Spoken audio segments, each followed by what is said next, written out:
Universidad San Carlos, líderes en agronegocios. Doctor Víctor Paun, uno de los movimientos que está generando mucho revuelo, no solo en Paraguay, sino a nivel Latinoamérica, es el movimiento libertario. Ya desde Norteamérica hay una postura bastante importante que viene bajando, se está instalando también en Europa en ciertos sectores. ¿De qué se trata esto y es algo que ya está instalado en Paraguay? Sí, está instalado y nosotros justamente en el Movimiento Libertad y República estamos iniciando el proceso de constitución para que el proyecto libertario tenga lo que se llama un tren de aterrizaje como partido político. Lo que nosotros pregonamos es sencillamente cuestiones que parecen, digamos, difíciles muchas veces de instalar, pero yo creo que en la mente de la gente común y corriente lo entiende perfectamente. Solamente los políticos y los burócratas son los que intentan menoscabar la sabiduría de la gente común. Es decir, por ejemplo, la igualdad ante la ley. Que los políticos, por ejemplo, no tengan seguros VIP y no tengan, por ejemplo, sumas de dinero para pagar su combustible. Eso es algo que atenta contra la igualdad ante la ley. La economía de mercado, que haya menos impuestos y menos burocracia. No puede ser que en el Paraguay, para tener una empresa, por ejemplo, y formal, uno tenga que tardar prácticamente 72 días y en otros países se tarda un día. Esos son temas, por ejemplo, fundamentales. Y otra cuestión que nos preocupa mucho es el tema, por ejemplo, relacionado a la familia.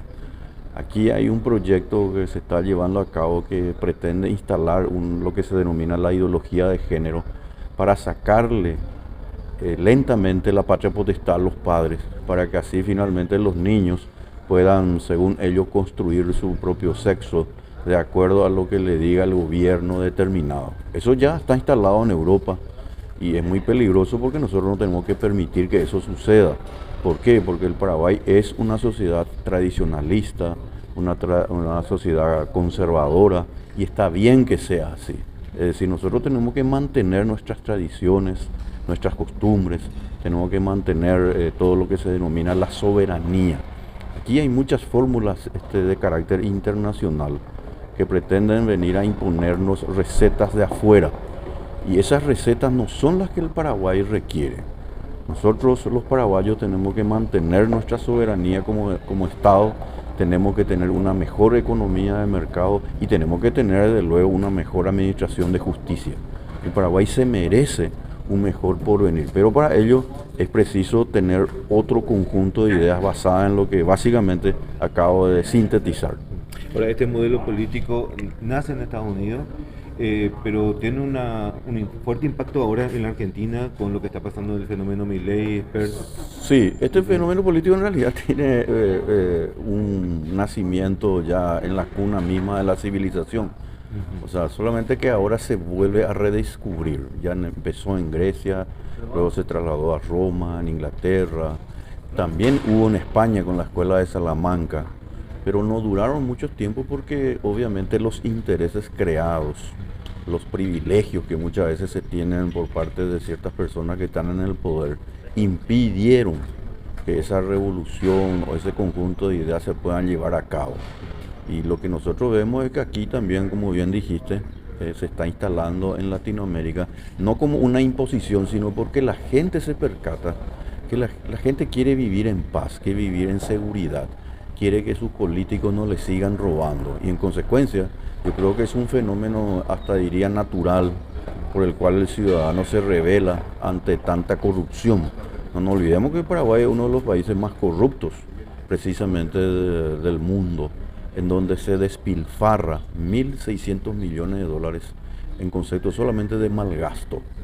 Y esa es una suma, pero extraordinaria, que se podrían llevar a cabo. Imagínense, prácticamente 10 puentes sobre el río, 5 puentes sobre el Paraná y 5 puentes sobre el río Paraguay. Claro. Por dar nomás una suerte de analogía en cuanto a lo que eso implica en términos de dinero.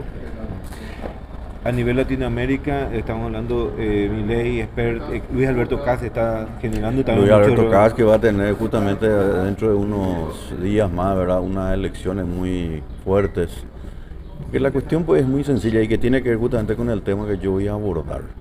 Hay dos tendencias en el mundo. Una el que defiende la libertad, defiende la ley, y otra que defiende los intereses, lamentablemente, de un Estado que en lugar de servir a la gente se ha pasado sirviéndose a sí mismo. Es decir, cada vez tenemos gente, políticos y burócratas cada vez más ricos, cada vez más con mayores ingentes recursos, y eso conspira contra los mejores salarios que pueden tener los trabajadores, conspira contra la inversión y de luego conspira al final con un país que todos queremos, un país mucho más pujante, donde podamos vencer la pobreza y la corrupción.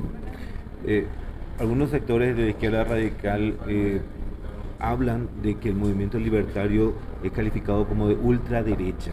Sí, ese es un término que se suele usar mucho, ¿verdad? Neoliberalismo O neoliberalismo, que son términos que en realidad tiene como propósito más bien denostar, ¿verdad?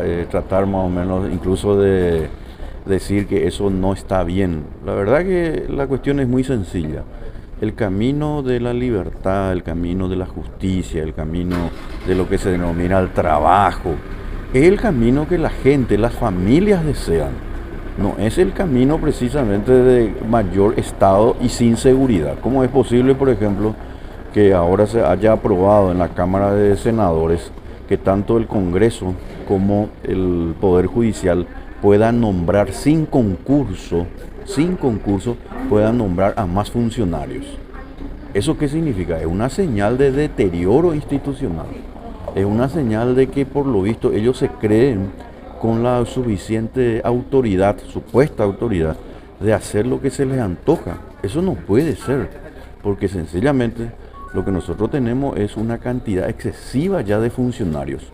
Nosotros no estamos contra los funcionarios, al contrario, el Paraguay necesita de buenos funcionarios, pero no puede ser que esta ley, por ejemplo, este proyecto de ley que le va a permitir ingresar sin concurso sea aprobado. Necesitamos un Estado más chico, necesitamos un Estado más eficiente y con menos intromisión en las cuestiones privadas. Así mismo, un Estado más fuerte. ¿En qué áreas? Sobre todo en la seguridad. Eso es fundamental. Si el Estado no puede proteger la vida, la libertad y la propiedad de las personas, no tiene razón de ser el Estado. Porque el Estado es, al final y al cabo, una organización política, jurídica, cuyo propósito es proteger los derechos de las personas. Cuando nosotros vemos que la inseguridad aumenta, cuando nosotros vemos que las invasiones se incrementan, cuando nosotros vemos que los privilegios de ciertos sectores, ¿verdad?, ligados al Estado aumentan, quiere decir que algo no está bien y tenemos que tratar de corregirlo, porque sencillamente lo que nos debe interesar es el bienestar de las familias y no precisamente de un grupo de personas que al final y al cabo son nuestros empleados. Se ha perdido la noción del empleado público, que es al final una persona que debe estar al servicio de quién, de los que pagan impuestos. Los que pagamos impuestos, menor o mayor grado, son los verdaderos mandatarios a los cuales hay que servir. Y la mejor forma de servir a esa gente es dándole precisamente seguridad.